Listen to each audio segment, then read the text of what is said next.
Ендігі келесі неге келетін болса, мінекей, мына тақырыпта осы ненің тіл үйренудің 4 түрі туралы әңгіме қозғауым керек екен. Мен жаңа айттым, біз 2 адамның басы құралса, бірінші тіпті бейтаныс адамдардың өзі бір-бірімен кездескенде сіздің атыңыз кім болады? Менің атым осындай, сіз қайдан келдіңіз? Немесе сіз қайда тұрасыз? Сіздің отбасыңыз бар ма дегендей осындай ақпаратты айтады.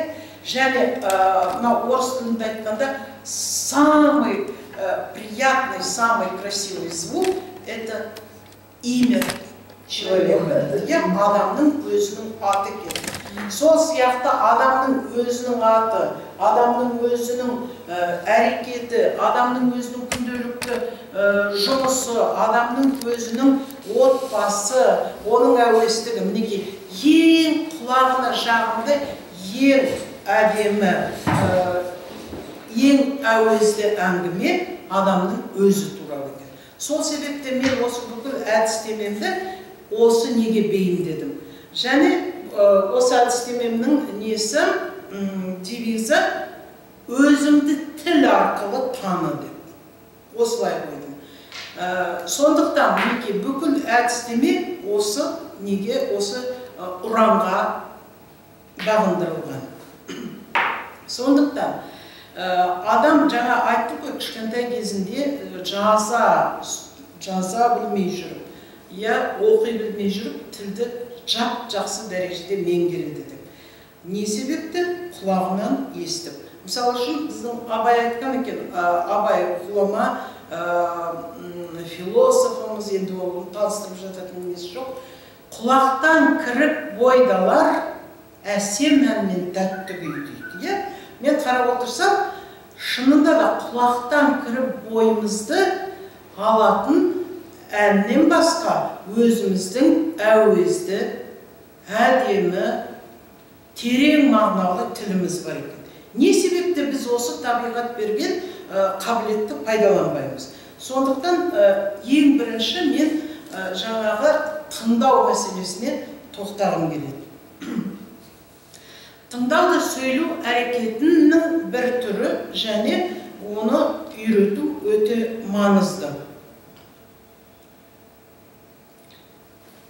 Тыңдаудың рөліне тоқтайтын болсақ, дұрыс айтылған сөзді есту, сол сөзді дұрыс айтып үйрену, сөйлеу машығын қалыптастыру және айтылымды меңгеру, тыңдай жүріп және жазылымды игеру екен.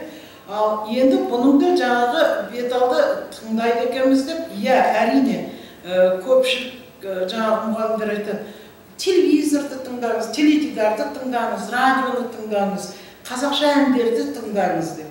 О беталды құлаққа қойып алып тыңдай берген ешқандай нәтиже бермейді. Себебі сіздің тыңдауыңыз, тыңдау әрекетіңіз мақсатты болу керек, тақырыпты болу керек. Мінекей, сол себепті жаңа айттым ғой, мен 100 диалог жасадым. Оны 3 блокқа бөлдім. Өзі туралы мәлімет, сосын мекен жайы, жүрген ортасы, туған елі, отаны. 2-ші блок. 3-ші блок күнделікті жиі қолданылатын диалогтар тізбегі. Барлығы 100 диалог. 100 диалогтың ішінде 3-4 диалог келтірілген түрлі варианттарда. Оның ішінде жас баламен диалог бар, үлкен адаммен диалог бар, қыздардың арасындағы диалог, жігіттердің арасындағы диалог деген сияқты. Және ең кең тараған сөздерді мен бір кіріктіріп отырып, және оны мысалы тыңдап отырсаңыз, күнделікті қолданыстағы жаңағы диалогтардың ішіне кіріктірілген сөздер сіздердің санаңызға құйыла береді. Мен осы әдістемені жазар бұрын жазып жүргенде де көп мынау Ресейден келген мына тренингтерге көп қатыстым. Психологтардың тренингіне, НЛП-дің тренингіне, тағы көптеген тренинг. Сонда бір психологтың айтқаны есімде қалды. 7 рет қайталанған ақпарат дейді, 7 рет естілген ақпарат мынау түп санаға бекіп қалады екен. Пассивті түрде ол біртін қажет жағдайда, бір экстремалды жағдаяттарда ол жұмыс істеп қоя береді екен. Бірінші, екінші жаңа Нұрсұлу Жамалбекова да айтып кетті. 30-ға дейін қайталаңыз, ол дағдыға айналады. Көрдіңіздер ме? Ал енді ең аз дегенде 21 рет қайталану керек екен, қандай да болмасын ақпарат, сонда ол дағдыға айналады, привычка, навык. Мінекей, осы ұстанымдарды бетке ұстап отырып, жаңағы тыңдауға үйреткенде мен осындай талаптарды қоямын. Ең аз дегенде 7 рет тыңда. Қолым тимей бара жатса. Әйтпесе 21 рет, одан көп болса тіпті жақсы. Себебі біздің мынау түп санамыз, подсознание дейміз ғой. Түп санамыз мынау компьютердің қатқыл дискісі сияқты. Бәрін жазып қондырып алады.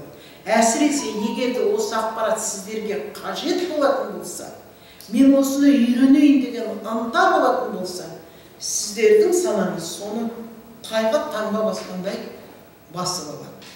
Ал керек кезінде ол біртін шығады. Енді тыңдауды үйрету әдістері дейді, мінекей. Міндетті түрде, мысалы үшін сіз тілді үйрететін болғаннан кейін, сіздің дауысыңыз, сіздің сөйлеу мәнеріңіз үлгілі болуы керек. Сіздің тыңдап отқан оқушыңыз сізден жалықпауы керек, сіздің дауысыңыз құлағына әуезді болуы керек. Мінекей, бұл рапорт. Рапорт дегеніміз жаңағы өзіңізді тыңдап отырған адамдарды өзіңізге қарай бейімдеп баурап алу. Білдіңіздер ме? Сондықтан әуелі осындай жаңағы жағдаят жасап алғаннан кейін барып, сіз жұмыс жасай бастайсыз. Ол үшін диктор немесе жаңағы оқытушы мәнерлеп, дикциясын дұрыс қолданып, дауыс ырғағын дұрыс қолданып отырып, жаңағы диалогтарды оқып беру керек. Енді оның түрлі жаңағы нелері бар, жаңағы сөз түйдегінен белгілі сөз тіркесін атап беріңіз дейсіз. Міне біртін біз тыңдаудан естуге көшеміз. Есть слушание, есть слышание. Слушаниеміз тыңдау, слышание есту. Әуелі тек қана тыңдасаңыз, біртін сіздің тыңдау әрекетіңіз есту әрекетіне ауысады. Сөздерді тани бастайсыз. Сөздерді айыра бастайсыздар. Енді әрі қарай. Естіген сөз, мысалы сөйлемдерді айтқанда, естіген сөздердің аражығын анықтап айырып үйрету үшін, сөйлемде неше сөз бар екен, кәнеке тыңдап айта қойыңыз дейсізге. Кәнеке естіген мына сөйлемнің сөздерін жазып шығыңызшы дейсіздер. Мінекей өстіп біртін сіздер орфографияға да бейімдей бастайсыздар. Ал енді бұның өзінің реті бар, жаңағы тыңдауды аудирование дейміз, тыңдауды үйретудің.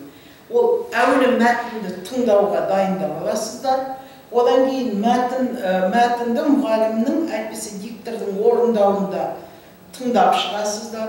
Одан кейін мұғалім сөздікпенен жұмыс істейді, жаңағы фонетикалық кедергілермен жұмыс істейсіздер. Одан кейін айтылыммен жұмыс жүргізесіздер. Бұл жерде жаңағы бұл да бір өзі бөлек жыр десе болады. Мынау постановка произношения дейді. Айтылымды дұрыс қою, айтылымды дұрыс қалыптастыру. Онымен де жұмыс істеу керек. Өйткені сіз мысалы үшін дұрыс сөзді айта алмасаңыз, әрине сіз өмірінде де сөйлеуге ниет жасамайсыз. Өйткені сізде күмән бар. Мен дұрыс айтам ба, жоқ әлде бұрыс айтам ба дегендей. Сол себепте айтылымды жөндеп алу керек. Айтылым жөнделгеннен кейін сіз міндетті түрде әрине әңгімеге біртін қосыла бастайсыз. Акцент жойылады. Бұның маңызы осында жатыр.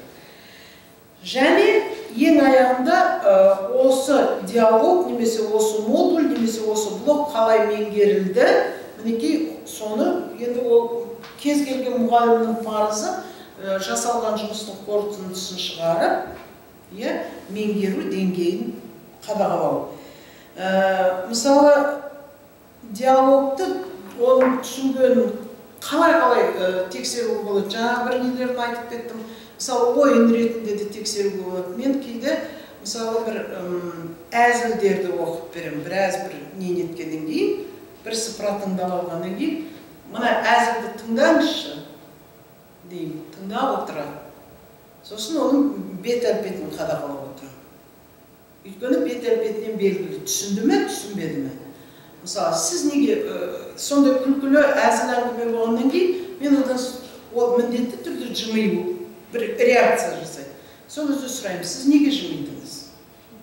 Бұл әңгіменің күлкілі сәті қайсысы бір?